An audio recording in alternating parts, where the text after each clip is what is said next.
For decades, Saint Lucians have complained about being just workers in their own tourism industry, and the government is pushing a community tourism program to try to change that. However, the last few years have proven that the race to become owners of industry in your own land is not for the swift, but for those who endure until the end. We are learning through the course of implementing that project that it is an exceedingly difficult task to help persons who really don't have the foundation. So, for example, somebody will come to us and they have a brilliant idea for a hiking trail. And then you ask them, well, the first thing you're going to do if you're going to erect structures, you're going to do this, you need to have ownership of the land. We need to find out that it is family-owned land. And then you have to get the consent of all the owners, and then to get all the family members to sign authorization papers takes so much time. Or sometimes they don't own the land, and you have to talk about leasing it, and then to go through all the negotiations for lease agreements. And of course, DCA will not approve projects unless you have permission to do so on property. And then some of them have an idea, but they don't have a design, they don't have all the elements. So you have to now find an architect to work with them to be able to do the designs for them, get engineers for them to do the engineering part of the project. So, it is not as simple as it may sound. Last year, Saint Lucian Tourism succeeded in bettering its own best performance in 2019, in spite of losing 500 hotel rooms to hotel closures. If those rooms can be put back on the market this year, it will increase the island's capacity for an even better performance, but it will not amount to much in terms of Saint Lucian ownership.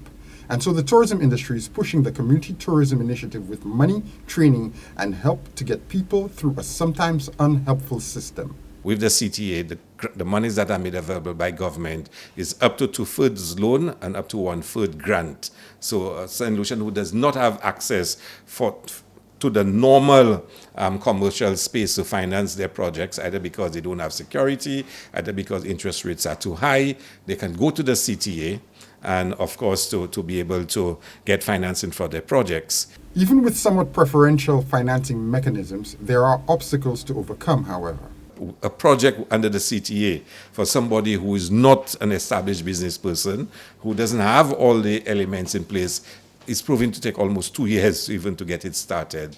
But we are at that point where quite a few projects have now completed the project cycle and will be implemented and formally open. Over the next few weeks, Dr. Hilaire promised that the Tourism Ministry will launch 5 new CTA projects and promote financing mechanisms which could help Saint Lucians with the financing they need to break into tourism as owners instead of workers or contractors. Important for us is to increase the offerings that we have.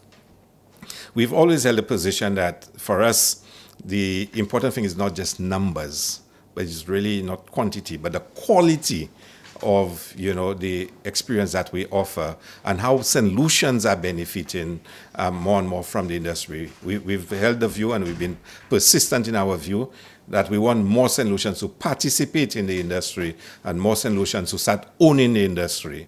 And as the industry grows, we have to make sure that we achieve that stated objective. The search for Saint Lucians with great ideas and stamina to make their ideas a reality continues and could intensify this year.